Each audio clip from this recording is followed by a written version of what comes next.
Hello everybody. This is one of my favorite presentations. It's one of my favorite presentations because it's one of my favorite discussions. It's about thinking. And when we look at the skill that a person needs to have in order to succeed in this millennium, in the coming years where we have more robots, more artificial intelligence, and more jobs are leaving on a continual basis. In fact, more jobs are being displaced by robots or artificial intelligence than maybe at any time in history. What we see is about 80 to 90% of all humans that lose a job because a robot or artificial intelligence can do the job. In fact, it's because a human isn't needed to do that job.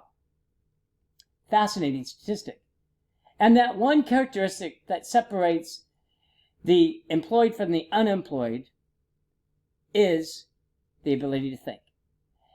I constantly tell or remind people, if you want to focus on that one characteristic that will best guarantee your employment in the coming years, it's your ability to think. It's your ability to think in a way that no one else can think. In some ways, it's the superstar employee, but that differentiation, the differing factor between someone who's successful and not successful is their ability to think.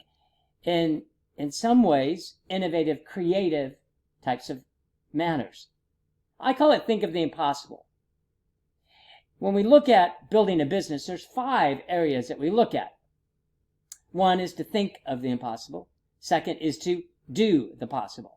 Meaning that you got to think of what's impossible, but then you got to get as close to impossible as you can by actually implementing or achieving it. You do that by making something that somebody wants. So no matter what you dream about, and no matter what you achieve in terms of making what you dream about, it has to be something that people want. Then you have to find those superstars to help you build it. You have to find those singular employees that are so unique in their approaches that they are a differentiator in the successful business. And finally, you have to pursue somewhat of a noble ambition. We live in an era where people want to give back and want to work with people who give back. They don't want to work with people who their sole ambition is to take. They realize that some people want to keep some of their successes. That's right, and that's just. But they also want to work with and work for people who give something, anything back that is a consequence of their work. This presentation focuses on the impossible. Thinking about the impossible. One of the signs that I have behind me says, ideas matter, but effort counts. This presentation, we're talking about ideas. If I was talking about achieving the possible, which would be a different presentation, I'd really focus on effort and results. But here, we're talking about ideas matter. No matter how hard you work, if you're working hard at the wrong project, you'll never be a success. You have devoted your energy and interest into an era that is not going to be successful. It's wasted resources. And since resources are so valued today, we need to make sure that we identify where we should go. Hopefully we have the will to get there, but we have to understand where to go, thinking of the impossible. It reminds me a bit of Elvis Presley. Elvis Presley sold more than 1 billion records, 40% of them outside the U.S. He was in some ways the original outsourcer. He was able to sell records and products throughout the world, still one of the few that can do that. That's how powerful his name was. And even today, over 750,000 people visit his home annually. I think I've been there 3 or 4 times. It's a great place to visit. That almost never happened. When we talk about thinking of the impossible, it almost never happened. There's a great story about Elvis Presley that I think helps empower others that it is not always a smooth road. Today, in fact, we see so many adults and children alike who become in some ways paralyzed by a comment or an action made by somebody against them.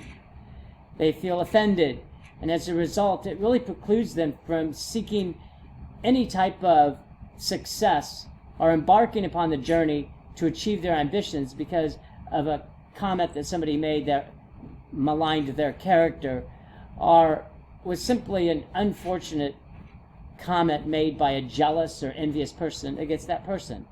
It happened to Elvis Presley too. Early in his career, he was invited to sing at the Grand Ole Opry. The Grand Ole Opry is known as the Mother Church. It's obviously not a church, but it is the seminal home of country music in Nashville. Again, a great place to visit. And he went to sing. He was invited to sing at the Grand Ole Opry. And after they heard him sing, he was told to return to his profession. His profession at the time was a truck driver in Memphis. But he didn't do that. He went to the next stage, and the next stage, and the one after that.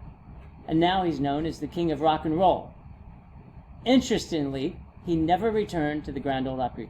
They treated him so badly that even after he became the greatest, arguably, singer in history, even after he became that type of person, he never returned because of the way that they treated him.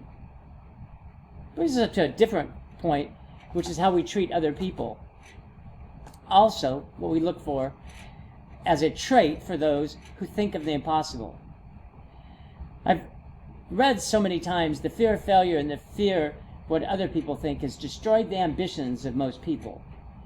If you're going to think in new and innovative and creative ways, that is going to be a thought or an idea that's not expressed by other people, and it's certainly not discussed by many. It's an idea that's so foreign, unique, that it's incomprehensible to many, if not most people. That's what happened to Elvis Presley. His talent was so unique that others simply couldn't understand how that person could have that sound at that time. But he kept going. He didn't stop. As we say here, he went to the next stage and the next stage until somewhere, someplace, somebody clapped and says, "You have a talent." So how do you think of the impossible? What are the strategies that you can follow so that at the end you can think of the impossible? I think there's three. I think there's three strategies that a person should follow if they want to learn how to think of the impossible. Later we can talk about doing the impossible. But to think of the impossible, one, you have to ask what if. Two, you have to be utterly impervious to criticism. And three, you have to be utterly impervious to failure. Interesting. Just three. So let's talk about first the what if. One of my favorite commercials some years ago, and it had to do with Hewlett-Packard, which is a powerful computer company. At Hewlett-Packard, it was quite an innovative company, at least for a number of years. They believed that a product could be developed and redeveloped. They believed that there wasn't a market that they couldn't enter into and be successful over the longer term. And they had this commercial that said, "What if?" And they showed a series of individuals. One was in the shower, one was in the pool, and they would be going about their day, and all of a sudden they'd stop and they'd say, "What if?" And they'd run to a phone or run to a colleague and say, on that issue that we were on, what if we did it this way? Has anybody thought of, and the whole concept was what if? The thought expressed was that if you work with HP, they're constantly looking at how best to meet the customer needs. They're constantly looking on how to be more innovative on the manner in which they approach issues. It was really quite an interesting commercial. It's among the most powerful words in business, and it created, for instance, the Rubik's Cube and the airplane even. The game of golf, which is very interesting to see how that came about, even the wristwatch. And anything to do with medicines today is created because somebody says, well, what if we do this? Have we thought about doing that? The person who invented golf didn't think that they were inventing the game of golf. It just happened to be that way. Same with airplanes. They knew with speed, and if you get enough speed, then the air would pull you up. How fast could you go? What was the degree of the wingspan that you needed in order to get liftoff? Those are all questions. What if we raised it higher? What if we raised it lower? What if we went faster? It's the what if that is given power to a person's ambition to achieve their aspiration. Criticism and failure, 2 and 3. Criticism is such a terrible aspect. But in some ways, what's less terrible about criticism is whether it affects you or not. For something negative to be said about you, you have to hear it.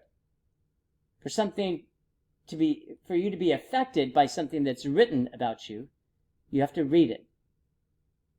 If you don't know the negativity that exists related to your person or your character, it's not going to impact or affect you. Certainly not your belief in yourself. However, if you become aware of those who are maligning your character, being disingenuous to their thoughts of you, and you let it affect you, it can destroy your ambitions and motivations. We seem to be so consumed about what is said about us, especially by people we've never met, we never will meet. But for some reason, their impressions of us can control the manner in which we operate in the future. These individuals are often jealous and envious, and they're destined, this is the key, they're destined to degrade and denigrate people because of their own lies, because of their own character. They're going to live a life of, in some ways, emptiness and unhappiness. Our goal is to never let those at the far end of that spectrum affect our own destiny. Remember, individuals such as Rihanna, Stephen King, and Eminem were all told at one time that they just weren't good enough. The world is filled with those successful, famous people who were told at one time or another, you're just not blank enough. Pretty enough, handsome enough, rich enough, talented enough. For those that are utterly impervious to any criticism, there's two thoughts that come to mind. First of all, you have to read it. And if you put yourself in a position to read negative aspects about you, then it could be destructive. Secondly, if you believe it. So not only do you have to read it, you also have to believe it. And we should never live our lives in the minds of somebody else. Our self-worth should never be determined by what others perceive us to be. At the end of this game, whatever that game is, if it's creating a project or writing a paper, at the end of the game, if the grade we get, if the money we receive is not what's expected, the best thing that we could say is, I did my best. I could do no better than this. If somebody beats me, if I lose, I can walk away saying, you got the best of me. I can be no better. And that certainly is comforting if somebody is trying to play basketball, or sports is a great equalizer in that regard. At the end of the game, there's a winner and a loser. And as a loser, you want to walk away and say, I left everything on the court. There's not any better way in which I could play that sport. I got beat by the better person. Which brings us to utterly impervious to failure. I've mentioned about the fear of failure and the fear of what others think has destroyed the ambitions of most men. Sadly, a true statement. We're often more concerned about what others think about us than what we care about ourselves.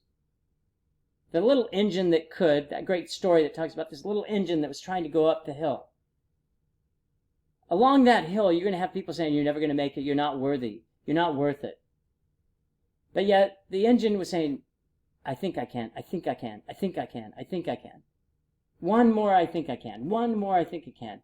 Eventually, he could. That's what failure can cause others to do. It can cause others to stop when those who believe that they can keep going. I've sometimes said there's two types of people in this world. Those that applaud your efforts and those that applaud your failures. Look for those who applaud your efforts. Notice I didn't say successes. We often can't determine our successes. Results do matter, as it says behind me. But we often can't determine with great certainty whether something's going to be a success or not. What we can determine is our efforts and motivations and intelligences related to following our efforts. Determining a course and staying true to that course. That we can determine is an important component of somebody who achieves success or failure. But if you achieve failure, here's the interesting part. When you fail, people often look around to see who saw me. They're less concerned with that they failed than who saw me or who do I have to tell. If the people around you accept you for who you are, applaud your efforts and not applaud your failures, no matter what the score is at the end of the game, you're able to walk away and say, I gave it my all. I did the best I could with what I had. And really, isn't that enough? It's a great honor and privilege to at least be in the arena as you battle against somebody or someone or a group of people, as you battle to succeed. But at the end, somebody is a winner and someone is the loser. And if you can accept both circumstances, because whether you won or lost, you gave the same efforts, it's easy to walk away. So how to think of the impossible? Ask what if. Second, never care what people think of you. And third, never care whether you succeed or fail. Judge your success on not only the idea itself, but the effort that you expended to achieve the idea. I've said for so long, you can't control the way you live your life, but you can control the way you live your life, but not the way others judge your life. Never let those people who judge your life impact the life in which you're going to live. And it brings us to this issue of dreams and determination. Success in nearly anything comes down to two pillars, which is the dream of something new, or different, or better, and secondly, the determination to make it come true. With science and technology, artificial intelligence and robots dominating the workplace, the ability to think broadly, think of the impossible, to think imaginatively and creatively, it is the difference between, as I mentioned, employed and unemployed, stable and unstable. That's the power of a dream. Because if you have the right idea, you can create the right business. If you have that innovative idea, you will not go long before someone hires you and wants to utilize that tremendous asset that you possess, the mind, that very few others don't. You will almost always find somebody to employ you if you have a mind that is keen and sharp, but most especially has an appetite and aperture that is nearly incomprehensible to anybody else. It starts with thinking of the impossible. In fact, when you think about the impossible, you think often, or I often think of Colonel Sanders. Today, there's over 17,000 KFCs, Kentucky Fried Chickens, and 25,000 employees. Amazing number, right? It was founded by Colonel Sanders after he received his first Social Security check. He failed on over 1,000 times, but he believed two things. This is what we can learn from Colonel Sanders. He believed to do all you can and do it the best you can. And he believed that everybody should be a simple person with a simple recipe. He believed in simplicity. He claimed that his recipe was on everyone's shelf. So he believed first that do the best you can, and secondly, to be simple. It doesn't have to be complex, one that your employees or others don't understand. He was a simple person who had a simple recipe, and it just so happened that that simple recipe resonated with his customers. He then took a chance. At some point, no matter what the idea you have to be able to create a future with that idea.